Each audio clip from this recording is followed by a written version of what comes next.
श्रीमहाकालरक्षास्तोत्रम् ध्यानम्। आकाशे तारकं लिङ्गं पाताले हाटकेश्वरं भूलोके च महाकालं लिङ्गत्रय नमोऽस्तु ते। ॐ श्रीमहाकालाय नमः। ध्यानं समर्पयामि। दृष्ट्वा देवं महाकालं कालिकाङ्गं महाप्रभुं भार्गवः पतितो भूमौ दण्डवत्सुरपूजिते। भार्गव उवाच कलियन्तकालाग्निसमानभासं चतुर्भुजं कालिकयोपजुष्टं कपलखट्वाङ्गवराभयाढ्यकरं महाकालमनन्तमीडे। नमः परमरूपाय परामलसुरूपिणे नियतिप्राप्तदेहाय तत्त्वरूपाय ते नमः। नमः परमरूपाय परमार्थैकरूपिणे वियन्मायास्वरूपाय भैरवाय नमोऽस्तु ते। ॐ नमः परमेशाय परतत्त्वार्थदर्शिने वियन्मायाद्यधीशाय धीविचित्राय शम्भवे त्रिलोकेशाय गूढाय सूक्ष्माय व्यक्तरूपिणे पराकाष्ठादिरूपाय पराय शम्भवे नमः। ॐ नमः कालिकाङ्काय कालाञ्जननिभायते जगत्संहारकर्त्रे च महाकालाय ते नमः। नम उग्राय देवाय भीमाय भयदायिने महाभयविनाशाय सृष्टिसंहारकारिणे नमः परापरानन्द स्वरूपाय महात्मने परप्रकाशरूपाय प्रकाशानां प्रकाशिने। ॐ नमो ध्यानगम्याय योगिहृत्पद्मवासिने वेदतन्त्रार्थगम्याय वेदतन्त्रार्थदर्शिने वेदागमपरामर्श परमानन्ददायिने तन्त्रवेदान्तवेद्याय शम्भवे विभवे नमः। धियां प्रचोदकं यत्तु परमं ज्योतिरुत्तमं तत्प्रेरकाय देवाय परमज्योतिषे नमः। गुणाश्रयाय देवाय निर्गुणाय कपर्दिने अतिस्थूलाय देवाय ह्यतिसूक्ष्माय ते नमः। त्रिगुणाय त्र्यधीशाय शक्तित्रितयशालिने नमस्त्रिज्योतिषे तुभ्यं त्र्यक्षाय च त्रिमूर्तये। दृष्ट्वा देवं महाकालं कालिकाङ्गं महाप्रभुं भार्गवः पतितो भूमौ दण्डवत्सुरपूजिते। भार्गव उवाच कलियन्तकालाग्निसमानभासं चतुर्भुजं कालिकयोपजुष्टं कपलखट्वाङ्गवराभयाढ्यकरं महाकालमनन्तमीडे। नमः परमरूपाय परामलसुरूपिणे नियतिप्राप्तदेहाय तत्त्वरूपाय ते नमः। नमः परमरूपाय परमार्थैकरूपिणे वियन्मायास्वरूपाय भैरवाय नमोऽस्तु ते। ॐ नमः परमेशाय परतत्त्वार्थदर्शिने वियन्मायाद्यधीशाय धीविचित्राय शम्भवे त्रिलोकेशाय गूढाय सूक्ष्माय व्यक्तरूपिणे पराकाष्ठादिरूपाय पराय शम्भवे नमः। ॐ नमः कालिकाङ्काय कालाञ्जननिभायते जगत्संहारकर्त्रे च महाकालाय ते नमः। नम उग्राय देवाय भीमाय भयदायिने महाभयविनाशाय सृष्टिसंहारकारिणे नमः परापरानन्द स्वरूपाय महात्मने परप्रकाशरूपाय प्रकाशानां प्रकाशिने। ॐ नमो ध्यानगम्याय योगिहृत्पद्मवासिने वेदतन्त्रार्थगम्याय वेदतन्त्रार्थदर्शिने वेदागमपरामर्श परमानन्ददायिने तन्त्रवेदान्तवेद्याय शम्भवे विभवे नमः। धियां प्रचोदकं यत्तु परमं ज्योतिरुत्तमं तत्प्रेरकाय देवाय परमज्योतिषे नमः। गुणाश्रयाय देवाय निर्गुणाय कपर्दिने अतिस्थूलाय देवाय ह्यतिसूक्ष्माय ते नमः। त्रिगुणाय त्र्यधीशाय शक्तित्रितयशालिने नमस्त्रिज्योतिषे तुभ्यं त्र्यक्षाय च त्रिमूर्तये। दृष्ट्वा देवं महाकालं कालिकाङ्गं महाप्रभुं भार्गवः पतितो भूमौ दण्डवत्सुरपूजिते। भार्गव उवाच कलियन्तकालाग्निसमानभासं चतुर्भुजं कालिकयोपजुष्टं कपलखट्वाङ्गवराभयाढ्यकरं महाकालमनन्तमीडे। नमः परमरूपाय परामलसुरूपिणे नियतिप्राप्तदेहाय तत्त्वरूपाय ते नमः। नमः परमरूपाय परमार्थैकरूपिणे वियन्मायास्वरूपाय भैरवाय नमोऽस्तु ते। ॐ नमः परमेशाय परतत्त्वार्थदर्शिने वियन्मायाद्यधीशाय धीविचित्राय शम्भवे। त्रिलोकेशाय गूढाय सूक्ष्माय व्यक्तरूपिणे पराकाष्ठादिरूपाय पराय शम्भवे नमः। ॐ नमः कालिकाङ्काय कालाञ्जननिभायते जगत्संहारकर्त्रे च महाकालाय ते नमः। नम उग्राय देवाय भीमाय भयदायिने महाभयविनाशाय सृष्टिसंहारकारिणे नमः। परापरानन्द स्वरूपाय महात्मने परप्रकाशरूपाय प्रकाशानां प्रकाशिने।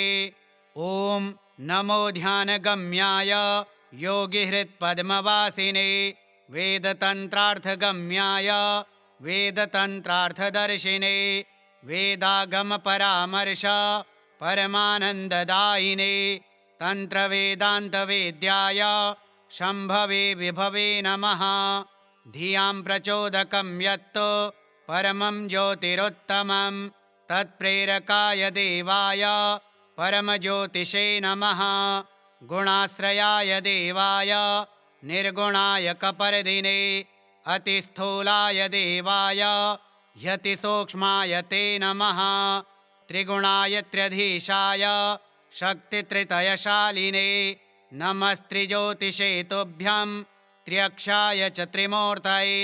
दृष्ट्वा देवं महाकालं कालिकाङ्गं महाप्रभुं भार्गवः पतितो भूमौ दण्डवत्सुरपूजिते। भार्गव उवाच कलियन्तकालाग्निसमानभासं चतुर्भुजं कालिकयोपजुष्टं कपलखट्वाङ्गवराभयाढ्यकरं महाकालमनन्तमीडे। नमः परमरूपाय परामलसुरूपिणे नियतिप्राप्तदेहाय तत्त्वरूपाय ते नमः। नमः परमरूपाय परमार्थैकरूपिणे वियन्मायास्वरूपाय भैरवाय नमोऽस्तु ते। ॐ नमः परमेशाय परतत्त्वार्थदर्शिने वियन्मायाद्यधीशाय धीविचित्राय शम्भवे। त्रिलोकेशाय गूढाय सूक्ष्माय व्यक्तरूपिणे पराकाष्ठादिरूपाय पराय शम्भवे नमः। ॐ नमः कालिकाङ्काय कालाञ्जननिभायते जगत्संहारकर्त्रे च महाकालाय ते नमः। नम उग्राय देवाय भीमाय भयदायिने महाभयविनाशाय सृष्टिसंहारकारिणे नमः। परापरानन्द स्वरूपाय महात्मने परप्रकाशरूपाय प्रकाशानां प्रकाशिने। ॐ नमो ध्यानगम्याय योगिहृत्पद्मवासिने वेदतन्त्रार्थगम्याय वेदतन्त्रार्थदर्शिने वेदागमपरामर्श परमानन्ददायिने तन्त्रवेदान्तवेद्याय शम्भवे विभवे नमः। धियां प्रचोदकं यत्तु परमं ज्योतिरुत्तमं तत्प्रेरकाय देवाय परमज्योतिषे नमः। गुणाश्रयाय देवाय निर्गुणाय कपर्दिने अतिस्थूलाय देवाय ह्यतिसूक्ष्माय ते नमः। त्रिगुणाय त्र्यधीशाय शक्तित्रितयशालिने नमस्त्रिज्योतिषे तुभ्यं त्र्यक्षाय च त्रिमूर्तये। दृष्ट्वा देवं महाकालं कालिकाङ्गं महाप्रभुं भार्गवः पतितो भूमौ दण्डवत्सुरपूजिते। भार्गव उवाच कल्यन्तकालाग्निसमानभासं चतुर्भुजं कालिकयोपजुष्टं कपलखट्वाङ्गवराभयाढ्यकरं महाकालमनन्तमीडे। नमः परमरूपाय परामलस्वरूपिणे नियतिप्राप्तदेहाय तत्त्वरूपाय ते नमः। नमः परमरूपाय परमार्थैकरूपिणे वियन्मायास्वरूपाय भैरवाय नमोऽस्तु ते। ॐ नमः परमेशाय परतत्त्वार्थदर्शिने वियन्मायाद्यधीशाय धीविचित्राय शम्भवे। त्रिलोकेशाय गूढाय सूक्ष्माय व्यक्तरूपिणे पराकाष्ठादिरूपाय पराय शम्भवे नमः। ॐ नमः कालिकाङ्काय कालाञ्जननिभाय ते जगत्संहारकर्त्रे च महाकालाय ते नमः। नम उग्राय देवाय भीमाय भयदायिने महाभयविनाशाय सृष्टिसंहारकारिणे नमः परापरानन्द स्वरूपाय महात्मने परप्रकाशरूपाय प्रकाशानां प्रकाशिने। ॐ नमो ध्यानगम्याय योगिहृत्पद्मवासिने वेदतन्त्रार्थगम्याय वेदतन्त्रार्थदर्शिने वेदागमपरामर्श परमानन्ददायिने तन्त्रवेदान्तवेद्याय शम्भवे विभवे नमः। धियां प्रचोदकं यत्तु परमं ज्योतिरुत्तमं तत्प्रेरकाय देवाय परमज्योतिषे नमः। गुणाश्रयाय देवाय निर्गुणाय कपर्दिने अतिस्थूलाय देवाय ह्यतिसूक्ष्माय ते नमः। त्रिगुणाय त्र्यधीशाय शक्तित्रितयशालिने नमस्त्रिज्योतिषे तुभ्यं त्र्यक्षाय च त्रिमूर्तये। दृष्ट्वा देवं महाकालं कालिकाङ्गं महाप्रभुं भार्गवः पतितो भूमौ दण्डवत्सुरपूजिते। भार्गव उवाच कल्यन्तकालाग्निसमानभासं चतुर्भुजं कालिकयोपजुष्टं कपलखट्वाङ्गवराभयाढ्यकरं महाकालमनन्तमीडे। नमः परमरूपाय परामलस्वरूपिणे नियतिप्राप्तदेहाय तत्त्वरूपाय ते नमः। नमः परमरूपाय परमार्थैकरूपिणे वियन्मायास्वरूपाय भैरवाय नमोऽस्तु ते। ॐ नमः परमेशाय परतत्त्वार्थदर्शिने वियन्मायाद्यधीशाय धीविचित्राय शम्भवे। त्रिलोकेशाय गूढाय सूक्ष्माय व्यक्तरूपिणे पराकाष्ठादिरूपाय पराय शम्भवे नमः। ॐ नमः कालिकाङ्काय कालाञ्जननिभाय ते जगत्संहारकर्त्रे च महाकालाय ते नमः। नम उग्राय देवाय भीमाय भयदायिने महाभयविनाशाय सृष्टिसंहारकारिणे नमः परापरानन्द स्वरूपाय महात्मने परप्रकाशरूपाय प्रकाशानां प्रकाशिने। ॐ नमो ध्यानगम्याय योगिहृत्पद्मवासिने वेदतन्त्रार्थगम्याय वेदतन्त्रार्थदर्शिने वेदागमपरामर्श परमानन्ददायिने तन्त्रवेदान्तवेद्याय शम्भवे विभवे नमः। धियां प्रचोदकं यत्तु परमं ज्योतिरुत्तमं तत्प्रेरकाय देवाय परमज्योतिषे नमः। गुणाश्रयाय देवाय निर्गुणाय कपर्दिने अतिस्थूलाय देवाय ह्यतिसूक्ष्माय ते नमः। त्रिगुणाय त्र्यधीशाय शक्तित्रितयशालिने नमस्त्रिज्योतिषे तुभ्यं त्र्यक्षाय च त्रिमूर्तये। दृष्ट्वा देवं महाकालं कालिकाङ्गं महाप्रभुं भार्गवः पतितो भूमौ दण्डवत्सुरपूजिते। भार्गव उवाच कलियन्तकालाग्निसमानभासं चतुर्भुजं कालिकयोपजुष्टं कपलखट्वाङ्गवराभयाढ्यकरं महाकालमनन्तमीडे। नमः परमरूपाय परामलस्वरूपिणे नियतिप्राप्तदेहाय तत्त्वरूपाय ते नमः। नमः परमरूपाय परमार्थैकरूपिणे वियन्मायास्वरूपाय भैरवाय नमोऽस्तु ते। ॐ नमः परमेशाय परतत्त्वार्थदर्शिने वियन्मायाद्यधीशाय धीविचित्राय शम्भवे। त्रिलोकेशाय गूढाय सूक्ष्माय व्यक्तरूपिणे पराकाष्ठादिरूपाय पराय शम्भवे नमः। ॐ नमः कालिकाङ्काय कालाञ्जननिभायते जगत्संहारकर्त्रे च महाकालाय ते नमः। नम उग्राय देवाय भीमाय भयदायिने महाभयविनाशाय सृष्टिसंहारकारिणे नमः। परापरानन्द स्वरूपाय महात्मने परप्रकाशरूपाय प्रकाशानां प्रकाशिने।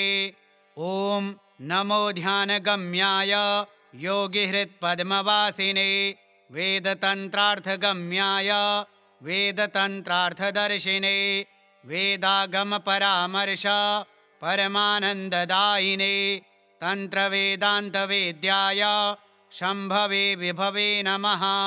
धियां प्रचोदकं यत्तु परमं ज्योतिरुत्तमं तत्प्रेरकाय देवाय परमज्योतिषे नमः। गुणाश्रयाय देवाय निर्गुणाय कपर्दिने अतिस्थूलाय देवाय ह्यतिसूक्ष्माय ते नमः। त्रिगुणाय त्र्यधीशाय शक्तित्रितयशालिने नमस्त्रिज्योतिषे तुभ्यं त्र्यक्षाय च त्रिमूर्तये। दृष्ट्वा देवं महाकालं कालिकाङ्गं महाप्रभुं भार्गवः पतितो भूमौ दण्डवत्सुरपूजिते।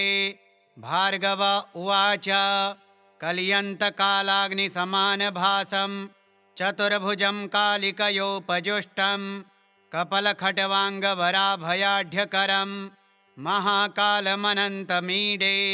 नमः परमरूपाय परामलस्वरूपिणे नियतिप्राप्तदेहाय तत्त्वरूपाय ते नमः। नमः परमरूपाय परमार्थैकरूपिणे वियन्मायास्वरूपाय भैरवाय नमोऽस्तु ते। ॐ नमः परमेशाय परतत्त्वार्थदर्शिने वियन्मायाद्यधीशाय धीविचित्राय शम्भवे। त्रिलोकेशाय गूढाय सूक्ष्माय व्यक्तरूपिणे पराकाष्ठादिरूपाय पराय शम्भवे नमः। ॐ नमः कालिकाङ्काय कालाञ्जननिभायते जगत्संहारकर्त्रे च महाकालाय ते नमः। नम उग्राय देवाय भीमाय भयदायिने महाभयविनाशाय सृष्टिसंहारकारिणे नमः परापरानन्द स्वरूपाय महात्मने परप्रकाशरूपाय प्रकाशानां प्रकाशिने ॐ नमो ध्यानगम्याय योगिहृत्पद्मवासिने वेदतन्त्रार्थगम्याय वेदतन्त्रार्थदर्शिने वेदागमपरामर्श परमानन्ददायिने तन्त्रवेदान्तवेद्याय शम्भवे विभवे नमः धियां प्रचोदकं यत् परमं ज्योतिरुत्तमं तत्प्रेरकाय देवाय परमज्योतिषे नमः गुणाश्रयाय देवाय निर्गुणाय कपर्दिने अतिस्थूलाय देवाय ह्यतिसूक्ष्माय ते नमः त्रिगुणाय त्र्यधीशाय शक्तित्रितयशालिने नमस्त्रिज्योतिषे तुभ्यं त्र्यक्षाय च त्रिमूर्तये दृष्ट्वा देवं महाकालं कालिकाङ्गं महाप्रभुं भार्गवः पतितो भूमौ दण्डवत्सुरपूजिते भार्गव उवाच कलियन्तकालाग्निसमानभासं चतुर्भुजं कालिकयोपजुष्टं कपलखट्वाङ्गवराभयाढ्यकरं महाकालमनन्तमीडे नमः परमरूपाय परामलस्वरूपिणे नियतिप्राप्तदेहाय तत्त्वरूपाय ते नमः नमः परमरूपाय परमार्थैकरूपिणे वियन्मायास्वरूपाय भैरवाय नमोऽस्तु ते ॐ नमः परमेशाय परतत्त्वार्थदर्शिने वियन्मायाद्यधीशाय धीविचित्राय शम्भवे त्रिलोकेशाय गूढाय सूक्ष्माय व्यक्तरूपिणे पराकाष्ठादिरूपाय पराय शम्भवे नमः ॐ नमः कालिकाङ्काय कालाञ्जननिभाय ते जगत्संहारकर्त्रे च महाकालाय ते नमः नम उग्राय देवाय भीमाय भयदायिने महाभयविनाशाय सृष्टिसंहारकारिणे नमः परापरानन्द स्वरूपाय महात्मने परप्रकाशरूपाय प्रकाशानां प्रकाशिने ॐ नमो ध्यानगम्याय योगिहृत्पद्मवासिने वेदतन्त्रार्थगम्याय वेदतन्त्रार्थदर्शिने वेदागमपरामर्श परमानन्ददायिने तन्त्रवेदान्तवेद्याय शम्भवे विभवे नमः धियां प्रचोदकं यत् परमं ज्योतिरुत्तमं तत्प्रेरकाय देवाय परमज्योतिषे नमः गुणाश्रयाय देवाय निर्गुणाय कपर्दिने अतिस्थूलाय देवाय ह्यतिसूक्ष्माय ते नमः त्रिगुणाय त्र्यधीशाय शक्तित्रितयशालिने नमस्त्रिज्योतिषे तुभ्यं त्र्यक्षाय च त्रिमूर्तये दृष्ट्वा देवं महाकालं कालिकाङ्गं महाप्रभुं भार्गवः पतितो भूमौ दण्डवत्सुरपूजिते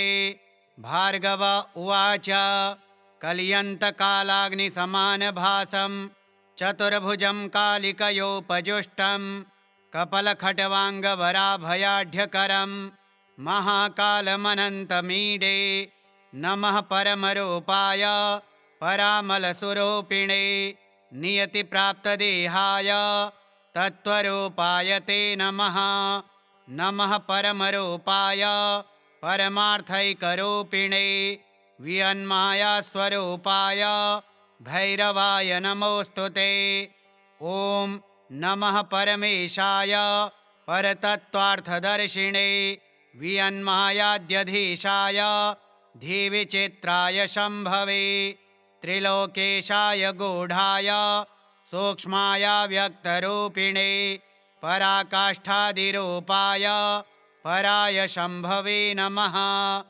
ॐ नमः कालिकाङ्काय कालाञ्जननिभायते जगत्संहारकर्त्रे च महाकालाय ते नमः।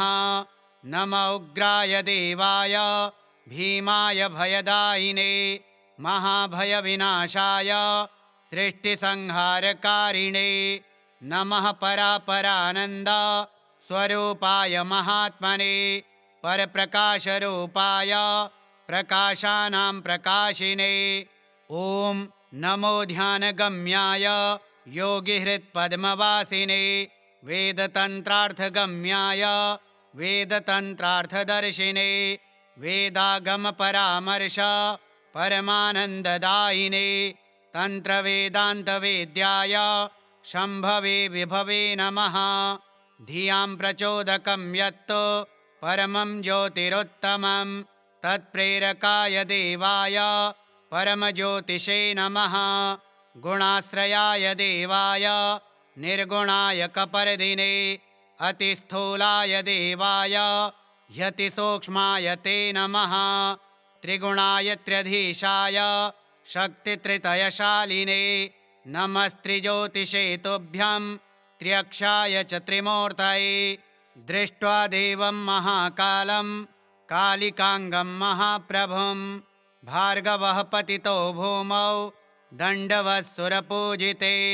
भार्गव उवाच कलयन्तकालाग्निसमानभासं चतुर्भुजं कालिकयोपजुष्टं कपलखट्वाङ्गवराभयाढ्यकरं महाकालमनन्तमीडे नमः। परमरूपाय परामलस्वरूपिणे नियतिप्राप्तदेहाय तत्त्वरूपाय ते नमः।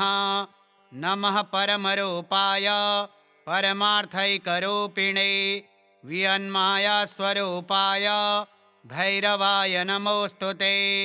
ॐ नमः परमेशाय परतत्त्वार्थदर्शिने वियन्मायाद्यधीशाय धीविचित्राय शम्भवे त्रिलोकेशाय गूढाय सूक्ष्माय व्यक्तरूपिणे पराकाष्ठादिरूपाय पराय शम्भवे नमः। ॐ नमः कालिकाङ्काय कालाञ्जननिभायते जगत्संहारकर्त्रे च महाकालाय ते नमः। नम उग्राय देवाय भीमाय भयदायिने महाभयविनाशाय सृष्टिसंहारकारिणे नमः परापरानन्द स्वरूपाय महात्मने परप्रकाशरूपाय प्रकाशानां प्रकाशिने ॐ नमो ध्यानगम्याय योगिहृत्पद्मवासिने वेदतन्त्रार्थगम्याय वेदतन्त्रार्थदर्शिने वेदागमपरामर्श परमानन्ददायिने तन्त्रवेदान्तवेद्याय शम्भवे विभवे नमः।